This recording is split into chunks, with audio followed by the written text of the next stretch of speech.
Talking economics and shit. Andrew, do the thing. Welcome to Bonus Action. This is your Q&A with your favorite Madcasters here at the Madness Table. This is the sultry voice of Indigo Honeydew, your very own Andrew Walker. I'll be hosting our first Bonus Action, and let's go around and tell everybody who you are. Sam, start us off. Well, thank you, Andrew. This is the wonderful voice of Lara, Wippen. Happy to be here. Over to Brendan. Wait, time out. Lara's has the last name? Not anymore. Look, I have to sprinkle this in now, Andrew. With that aside, Brendan, go ahead. Hey there. My name is Brendan, the wonderful and non-in-my-throat voice of Sephel. I didn't have to pound 5 cough drops before this session, so that feels great.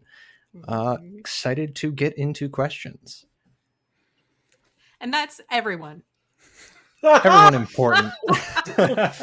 Everyone important. Yep. Hi, I'm Will. Probably the person you hate the most out of this podcast. He voices all of them. I may or may not answer questions here. Yay! Excellent. See what happens. So in this bonus action, we'll be looking at episodes 1 through 6. Comprise our prison break and the next kind of immediate tunnel traversing that came just after. But let's start off with a little round robin. I'd like to hear what is your favorite and then also your least favorite thing about the Underdark so far. Will, you're the grand architect here. You can go first. What is your favorite and then least favorite Underdark thing?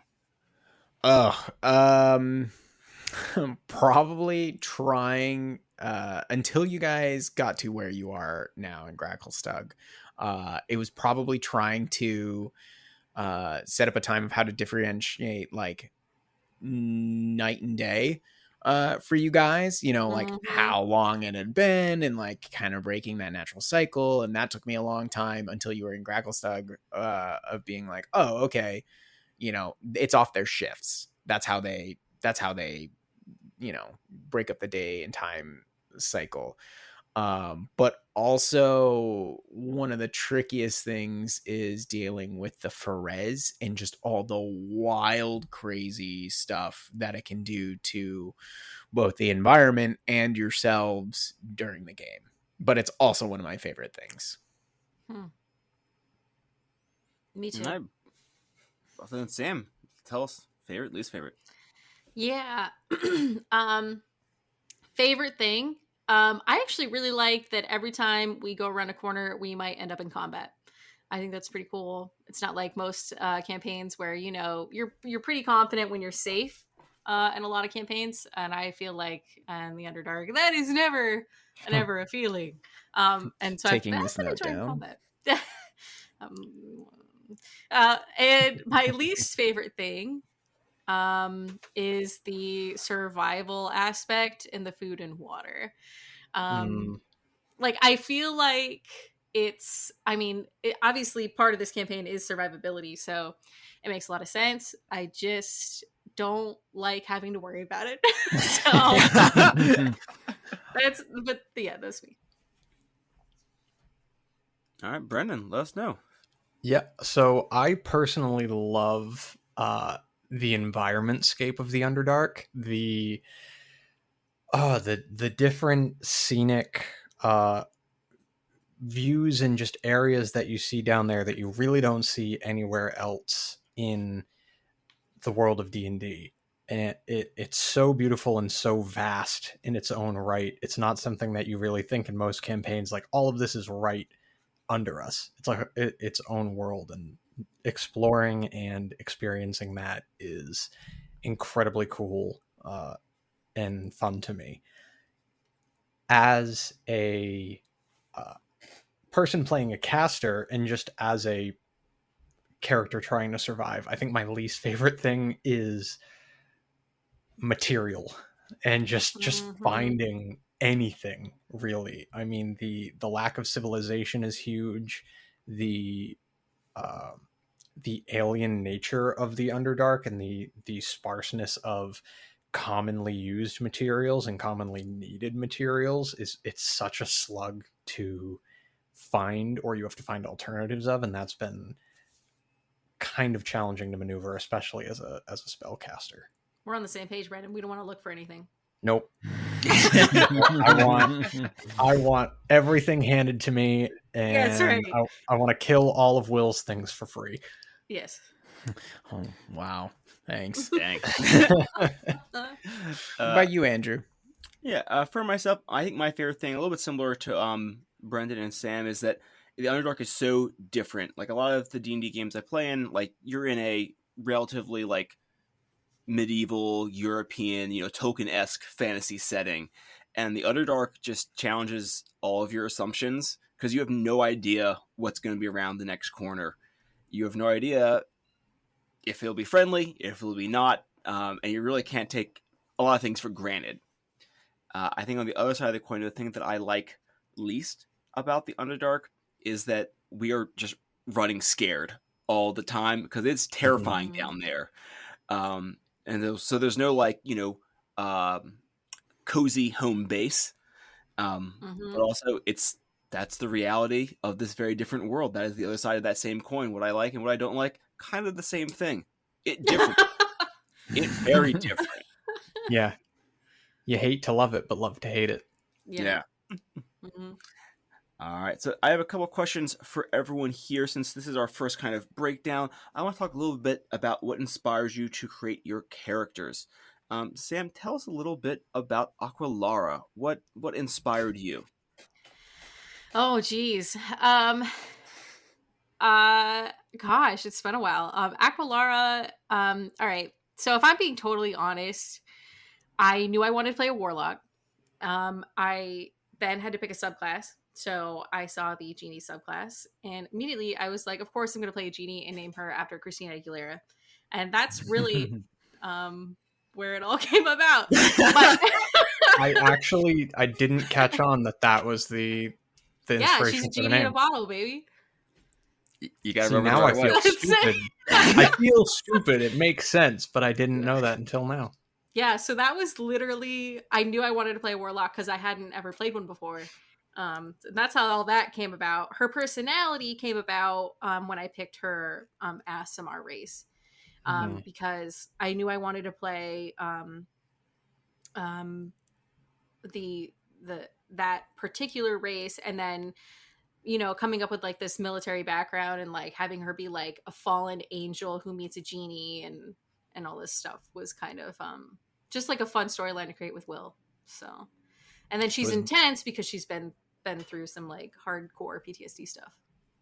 It was very cool when you came forward with like all your ideas for Lara, and I remember being like, this is extremely unique, and there are so many things as like a DM, and I think every DM likes it to an extent to like dive into somebody's background for parts of the campaign, but like you don't always have to touch on it. But I was like, oh, you've given me so many juicy things to potentially play with here.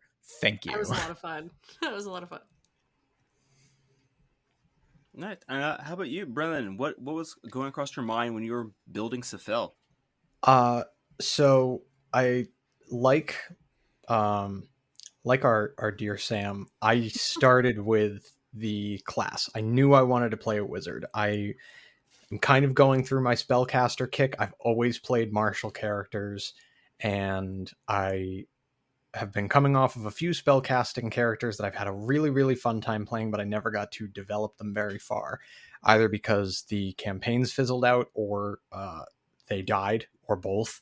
You're welcome. Yep. Will had a good part to play in some of those, well, most of them.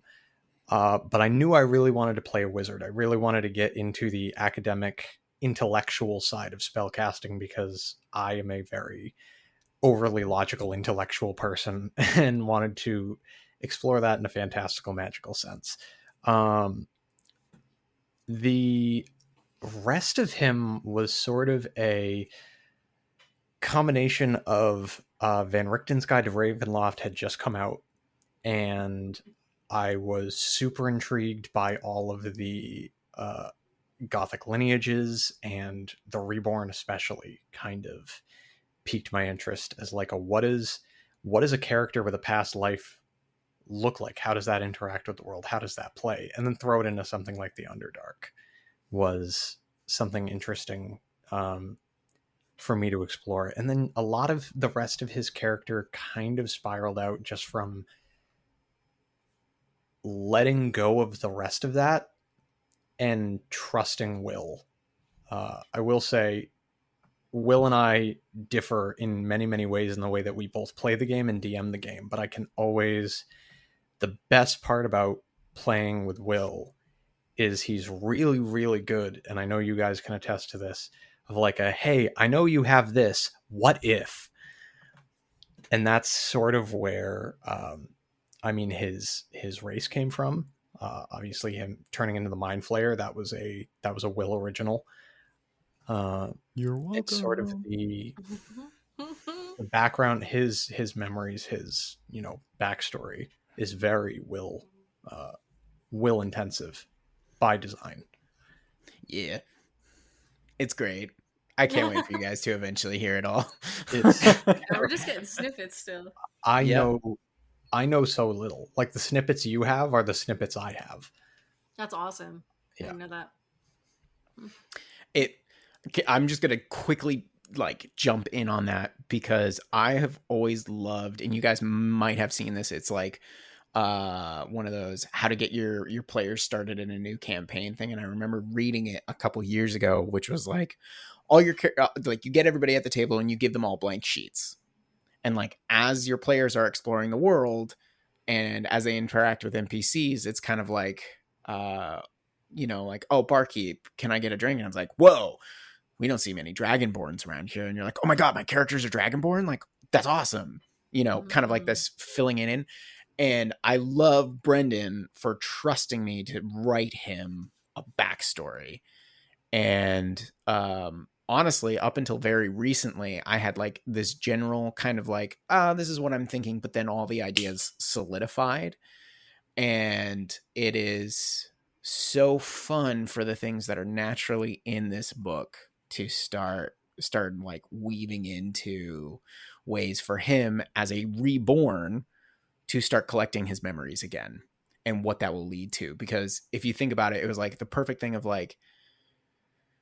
you could come up with whatever the hell, you could come up with they were a total villain or a real hero, or they were just a regular dude, but you get to hear this whole story come out without it necessarily getting involved with the campaign. It's just a cool discovery moment of both who they are now and who they once were. So I love getting to be able to explore that as a DM. Very nice. It's pretty sick. Yeah. I realized from hearing how you guys came about your characters, I took the absolute opposite road with Indigo. I did not have a class picked out until pretty soon before our first game. Snap. I knew I wanted to play because I knew we were going into Underdark. I knew that we were going to be playing with some darker themes, and I wanted a blank canvas to experience that. I didn't want someone who has already seen a lot of the world. I wanted someone who was fresh and was going to be experiencing it at the same pace that I was. Oh, wow. And also wanting someone, too, that was going to be able to have, a little bit of, a brighter side viewpoint on this world. Because there's so many amazing, cool things about the Underdark, which usually you can't appreciate because they're trying so hard to kill you. But I wanted to be able to enjoy that part of it as well. And I for a long time, I was thinking Indigo was either going to be a druid or a ranger. And then I kind of fell into cleric as I kind of went through the characterization process, and also thinking I really haven't played a healer in a while. That would be fun to do. And kind of just build it out from there. That's crazy. It's honestly really interesting to hear your perspective that way, because I think that answers a lot of questions that at least I personally have had of how does Indigo interact the way that he does with, Mm-hmm. everything around, like everything is so dark and morbid and terrible, and this person is still very like bright and naive, and I didn't really have an understanding of that. And that's really cool to hear from your building perspective. Yeah, I totally agree. Hmm. And Will, you haven't had the chance to create a PC for this campaign, but what about this campaign setting, inspired you to want to set a story here? Man, I run through probably on a daily basis at least 10 plus campaign ideas, and easily anywhere from 3 to 100 character ideas.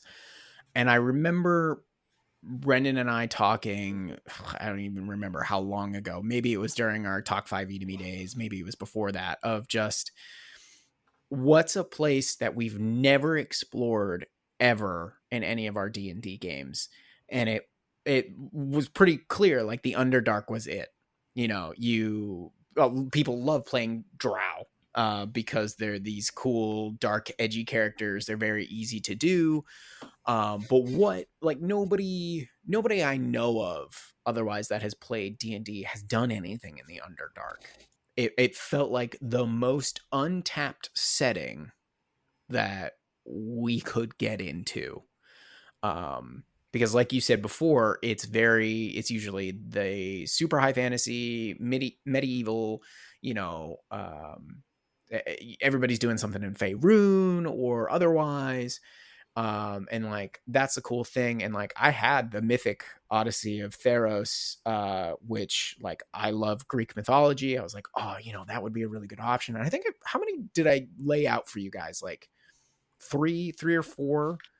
Yeah, I think it was like about Ghosts it. of Saltmarsh, this one, maybe Theros, and one other I can't remember at the time. I was brought in after that. Yes. Yeah. And I think Andrew was like, well, I'm doing Ghosts of Saltmarsh. And that was very quick, like, okay, cool, done. Don't want to do that. We had just done, in a couple iterations, Storm King's Thunder, which was, the North, Faerun. I was like, okay, I want to get away from that. So it was very easy to go to, let's get freaky, super dark, Alice in Wonderland, trippy stuff. And I remember when I picked up the book, and I think I was messaging you guys at the time, I was like, oh yeah, this will be awesome, because it explores so many things that I also haven't personally experienced as a player character, or as a DM, which was, the more of the diseases, the whole new status effects of madness, and it having a sanity score, and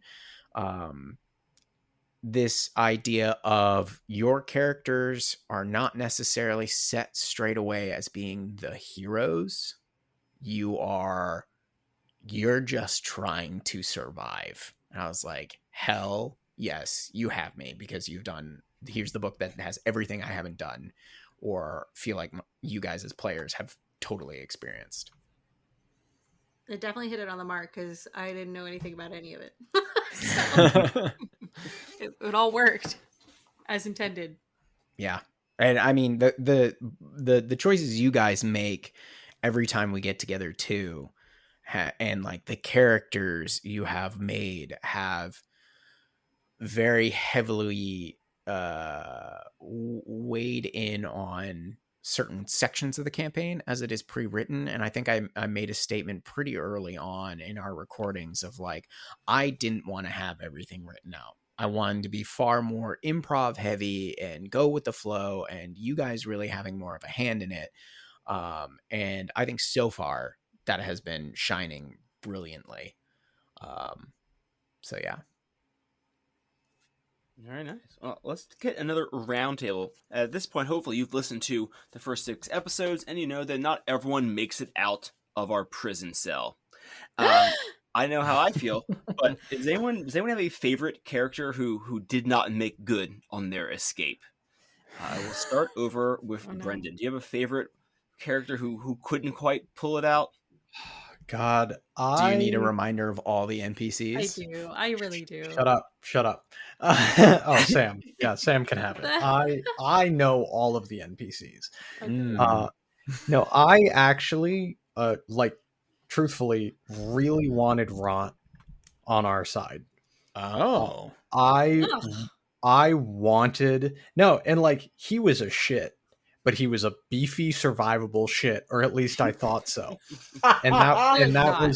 that was something that we didn't really have. So I was immediately drawn to him, at least from all right, if we're gonna pull any of these guys out of this cell, knowing what's on the other side of those bars and what may be beyond, what are our best chances? So I was kind of drawn to him, and the way that he died so quickly and violently, I think was really one of the moments that set what kind of situation we were in. Is like That's true. Yeah, it made it worse because I was kind of rooting to take him. I'm like, all right, this guy is going to come with us. This guy's going to help us out, and then he was gone. And that was a kind of a heavy hit for me. But can I say something on that really quick? Mm-hmm. You know, that classic trope in like a lot of movies and books or whatever. It's like, you know what they say, like you get into prison, you got to find the biggest guy and you got to beat the shit out of him to assert your dominance.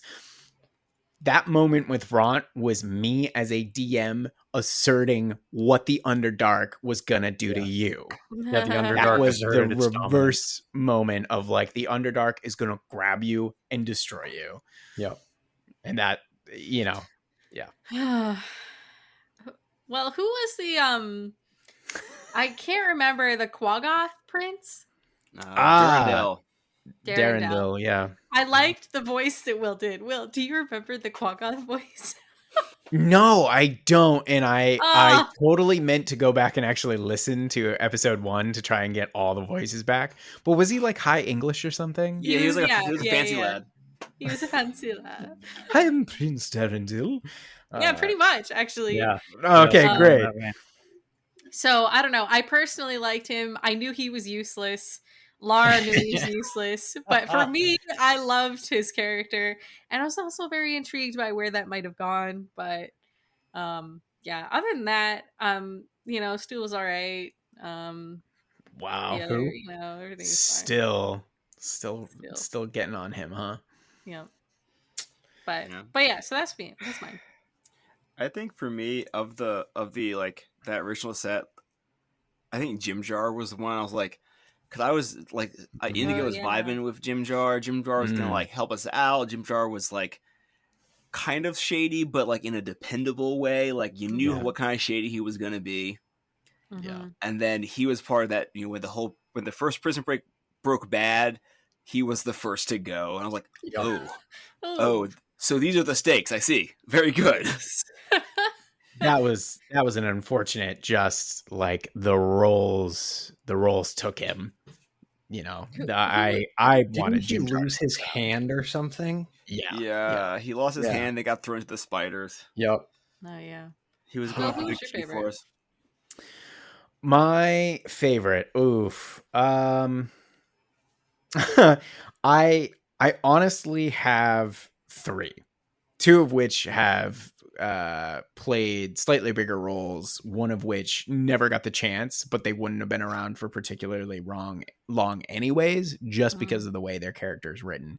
And I will quickly touch on what was written for you guys, these characters, because they are gone. But number 1, Stool, because Stool is such a blank slate of like, he's just a toadstool.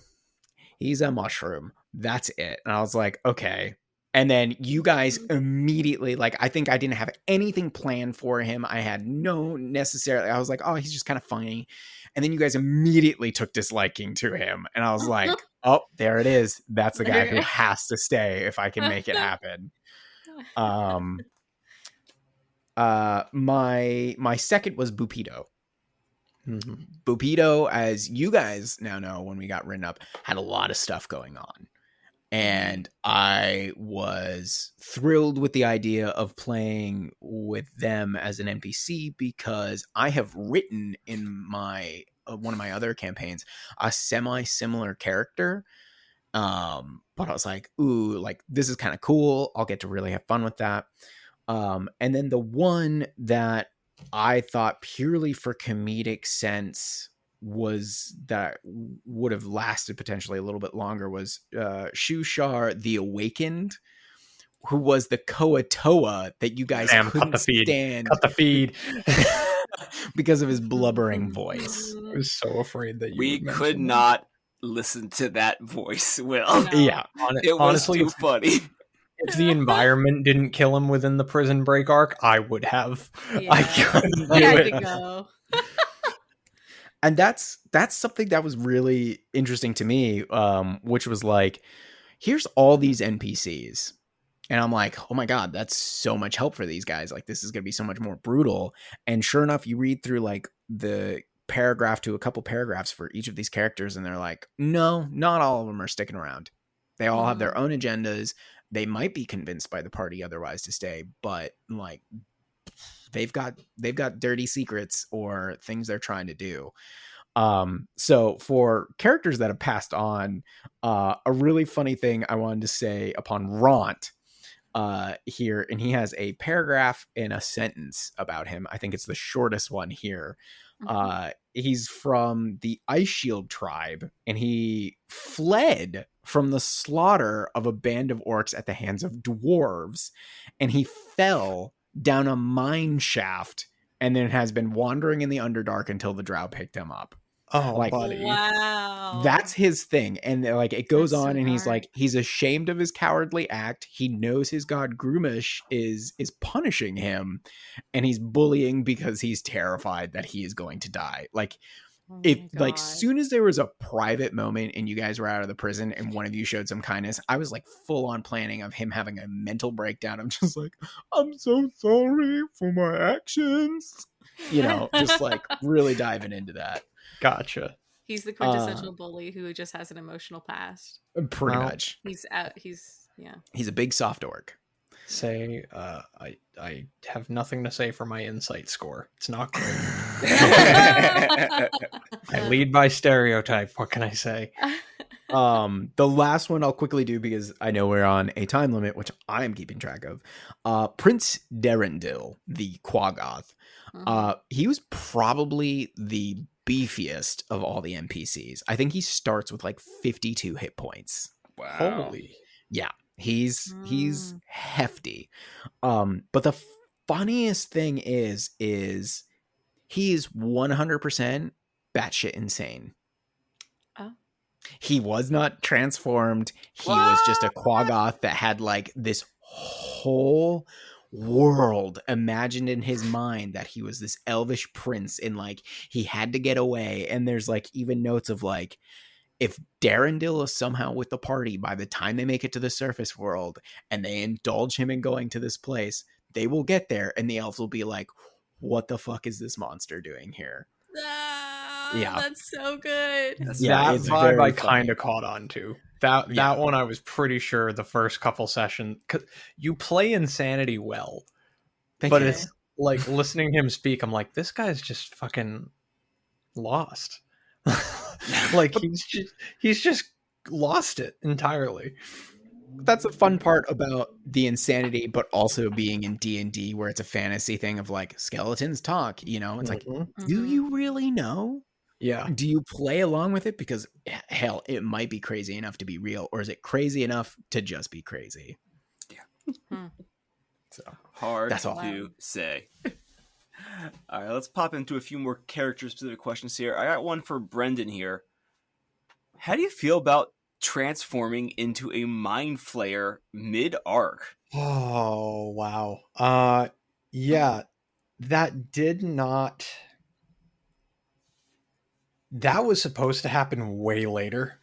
I was not expecting that to be all right, we just got out of the prison. By the way, campaign proper is starting. Go. That was a thing that I was kind of expecting to be a narrative uh plot twist of like, okay, we've gotten out, we've moved a little bit, some stuff has happened with Sephel as this individual, Like a and slow now this, burn. right, like you learn to trust him and work with him as he was. Now he's a mind flayer, and what does that do to the relationship? I did not expect the transformation to happen so quickly, but I do think it affected narratively the relationship with you guys as PCs. Oh, I 100%. I think it kind of, like I said, I was hoping it was sort of be like a, okay, learn to trust him, learn to work with him. Now you have to figure out what to do. Do you continue that relationship now that he's a mind flayer? He never really got a chance with the way things happen. It's like you get out of the prison and then immediately it's like, oh, one of the guys you broke out with is a mind flayer now. So the distrust and the fear and the confusion was always there. But it has been super cool narratively and roleplay wise, especially the relationship Sephel has with Lara, to figure out how to navigate that. Like from the beginning, how do you quell that mistrust, and how do you handle the fact that he's a mind flayer and he has to gain trust as the creature that he is? Sort of been an interesting challenge.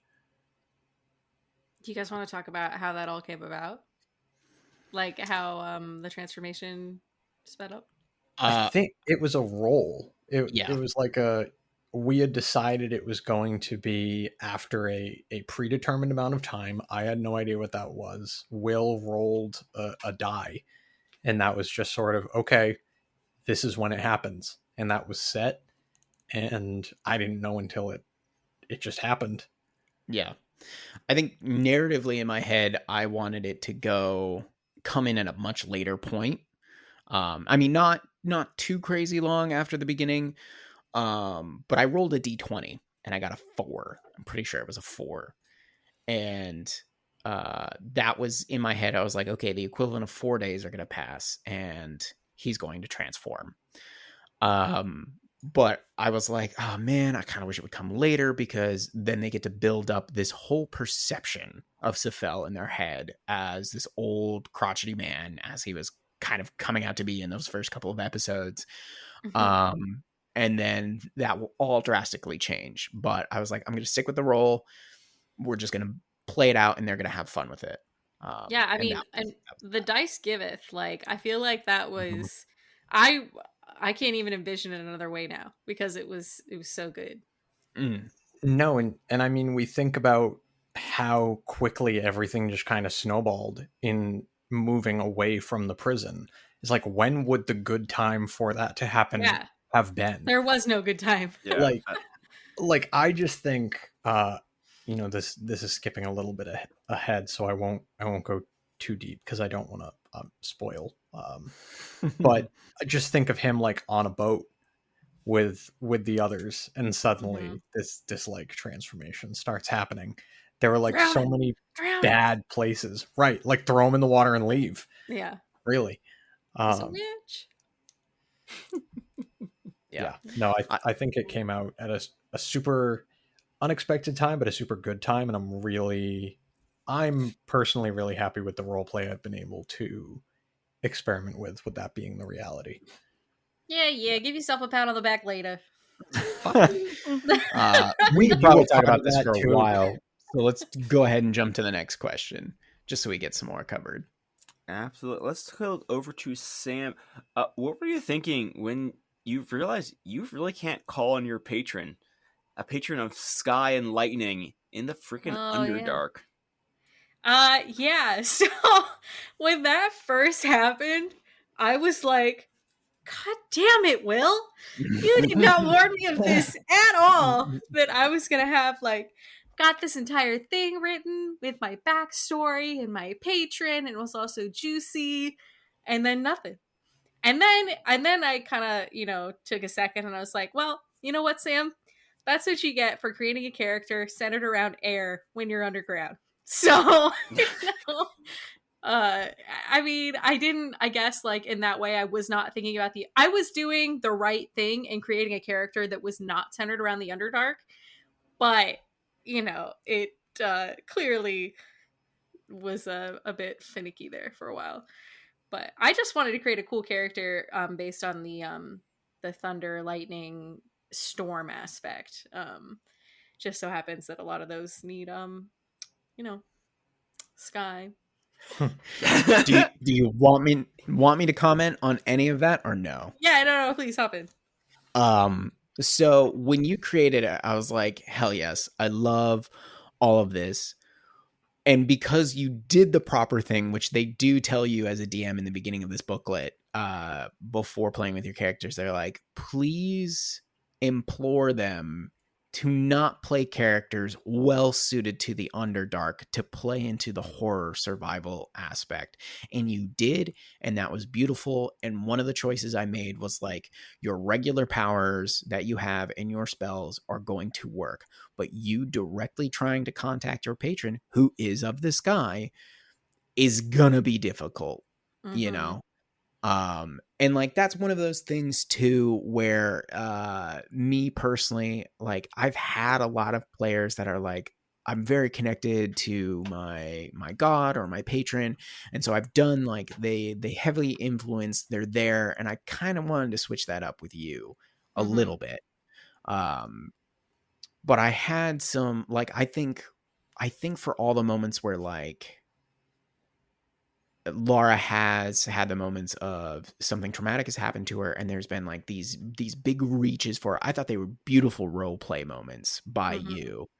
That I was like, ooh, this is great, juicy story. And I've had so many things written for like potential reconnections, and if like, okay, if they go here, there's a potential for this, and blah blah blah blah blah. But I'm not gonna go into that. Yeah, maybe later. Maybe later. Yeah, I mean, for me, like, you know, I think it came through a little bit in the prison break, but like, Lara clearly depends on her patron as a moral compass, and when you take that away, that was why some of the other shit went topsy-turvy a little bit. So just when you learn to lean, the shoulder goes away. Welcome to playing with Will, Sam. We've been expecting you. Yeah. My next question. Crutch. Not anymore. My next question is for myself. Obviously, the two best characters in the show are Indigo and Stool. Since you didn't know Stool existed before you played session 1, we can cut that in post. Yeah. Basically, I'm just going to tell you how great Stool is, because he's the best character, and I'm so glad that when I started there, you guys had never heard my weird Indigo voice before, and then there's a mushroom character who also has a weird high-pitched tone and has a strangely sunny personality. I was like, did we just become best friends? Yup. Yeah, that was perfect. It really couldn't have been better. I am curious to know from the other two players and Will here, you know, how you've been coping with this strange flora and fauna themed dynamic duo. I think that's not said at all, and no one wants to comment. Wow, your silence speaks volumes. I mean, Sam, do you want to go ahead first? Yeah, I mean, Indigo is the much needed neutral party between Sephel and Lara. So I wouldn't say it's so much as dealing with Indigo as like he is very much needed. Because if we had another polarizing personality, I think it would have been not so great. And then for Indigo's survivability, he needed another Indigo in Stool. So you know, it worked out perfectly. Like, we give a lot of shit to Indigo and Stool, but like everything is so dark and so intense all the time that it's this perfect balance, in my opinion. So no, I 100% agree. I think that the dynamic of Stool and Indigo is really like the purest. you need that pure light in this type of setting, and for all of the jokes and all of the shit, it's only because it's such low-hanging fruit because of what they are. And they are like just pure optimistic brightness in an otherwise dark world. Yeah. And they really are the juxtaposed like pair that Sephel and Lara are. These very like dark, hardened, tactical, cynic realists of no, this is awful, everything's awful, why are you enjoying yourself? Stool and Indigo are that levity, and their relationship honestly is great. Yeah. I remember hearing Andrew's voice and very well deciding in my head of like that same thing of like, did we just become best friends? Yeah. Had to do it. I had to do it. I was like, oh, Stool, like one, I had to play to Stool's strength, which is he's an adorable mushroom man, or person thing, whatever you want to call it. It is a mushroom, so like whatever. But I was like, oh yeah, we're playing this up. And I have made it a like small sub goal to be like, to just figure out what it is about Indigo. Like how far is Indigo going to be pushed? But I've never like been like, I've never designed an encounter to be like, I'm going to break Andrew's character here. That's never been the thing. But I'm always curious of like, what, because like you always wonder like how does someone keep that up mentally, you know? What is the breaking point? Yeah, like I think most of us in society today have depression and anxiety and like all this other stuff, and it's like, especially with the madness involved in the Underdark and what you guys are going through, I have to wonder when, because it's probably going to be a when does Indigo break? What will cause that kind of a thing? Or will he manage to make it through really truly not unscarred, but able to come away with it still smiling? Yeah, mean cleric is scary, so careful what you wish for. Hold person, inflict wounds, watch your back. Yep. Yeah. My like question attached to that is, what does it look like when he does break? Mm-hmm. Like we've seen the small bouts of madness in him, but like, I mean, that saying exists. Everyone listens when the quiet man speaks. It's like, what happens when the optimist breaks? Yeah. I think that was one of the first things Brendan and I joked about too, is like, or we all joked about actually, was like, oh god, if Stool goes down, does like mechanically is Andrew going to take like a level in Barbarian and just rage it out from now on every once in a while, you know? So yeah. Does Indigo have does Indigo have past experience with death? Like I think that was like one of the things, like what has Indigo seen that is dark in his backstory? Yeah, I one of the things about Indigo, I feel like he has a very kind of wholesome upbringing. I mean, I guess he was, or is, I suppose, an orphan. He does not know who his biological parents are. Perhaps Will does, but I do not. But he was raised by the Abbey, the order that kind of raised him and gave him his kind of scholarly pursuits. So he is really, he hasn't had like a, or if he has a dark past, it's kind of behind a mental block. You know, he's fought, but never for his life. He's seen someone die, you know, in a bed from old age. You know, he's journeyed, but always with a destination in mind. So he has the bare skill set to survive, but you know, much like you, I'm wondering what happens when the rubber really meets the road. You know, what does that stress look like, and also like, what does that character development start to look like? You know, if you do get a darker shade of Indigo, pun fully intended. Like what does that start to look like? You know, when Indigo, you know, for lack of a better word, when he grows up, who does he become? And I'm excited as you are to find out. Yeah, I guess, and maybe I'm wrong, but I feel like at least we've seen so far in the recordings very clear moments where Sam and myself have reached moments of, this is what I thought my character is. Now there's no way I can be that again, Mm-hmm. and had to adapt to that. Sephel turning into the Mind Flayer, and Lara realizing that her deity was as far away from her as they could possibly be, Mm-hmm. and now has to adapt. I feel like we haven't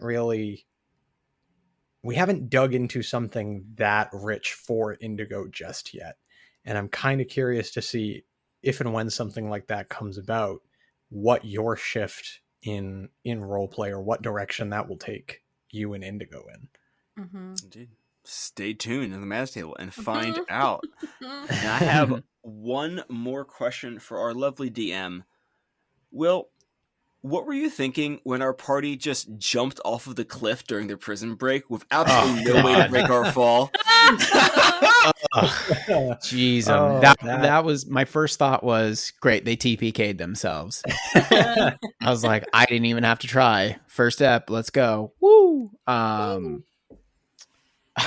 No, I was legitimately shocked, but knowing from the book that the spider web is below, the immediate jump, and I don't think I'm having a hard time remembering, but when Jimjar and Ront both got like kicked over the edge, I don't remember if I described a spider coming by. Oh, you I did. might Yeah. have. Oh yeah. Yeah, I don't think you described the web net. I don't think we had seen that yet, but Yeah. we did see the spider. Yeah. Mm-hmm. So that was a thing of like, I was curious, and they describe in chapter 1, which is all about the prison break. Here are all the possible ways that we imagine your players might try to get out, and during their time at Velkenvelv, what they will observe. I fully expected you guys to hop on that elevator with everybody else and just like ride that shit to the ground. But I was like, this is a cool moment. They're jumping off the edge, but also they're gonna get eaten by spiders. And you guys handled it beautifully. That I had a moment of, it's TPK. The spider's coming. That's the end. To way to go. Like, you did it. I'm pretty that was a sure- very proud moment. Wasn't there I remember a moment being like, well, had you looked at the side profile map, you would have seen that there's no water below the spider web. Mm-hmm. Because that was the other thing, is like, even after we got through the web, we assumed there was water below, but in reality there wasn't. And that was actually full information given to us. We just didn't see that portion of the map. Well, so the original intention was that I was going to feather fall us all the way down. The issue was the spiderweb net, which caught us and then ended the feather fall. Yeah. There was not another one, and now we had this, hundreds of feet down to worry about with no water at the bottom. Mm-hmm. I think the web netting was a brilliant piece of writing by Wizards of the Coast, because I'm sure almost every party's got a wizard or at least a spellcaster in it, and to have this idea of like, sure, they could just jump off the edge. They could cast Featherfall. Oh, but wait, there's a spider's web. They did a brilliant job of taking all the things that normally make it a breeze for a campaign and like players in the beginning to get through whatever they're going through. And we're like, nope, get creative, especially the prison cells where you couldn't cast magic.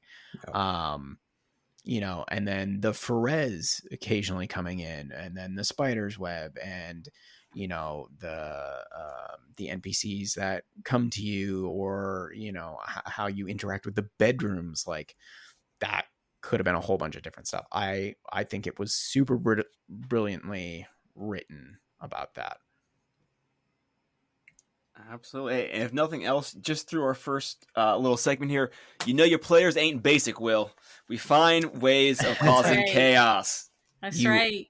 Absolutely do, and it's my favorite part about playing with you guys. Broke the mold early on. Wasn't a good break, But we did it. Sure You did. broke out. Well, thank you so much for joining us for our first ever bonus action where questions are answered, or at least as many as we can. If you'd like to have your questions answered, email us at themadnesstable@gmail.com or send us a message on Twitter, Instagram, or Facebook. As always, let the madness continue.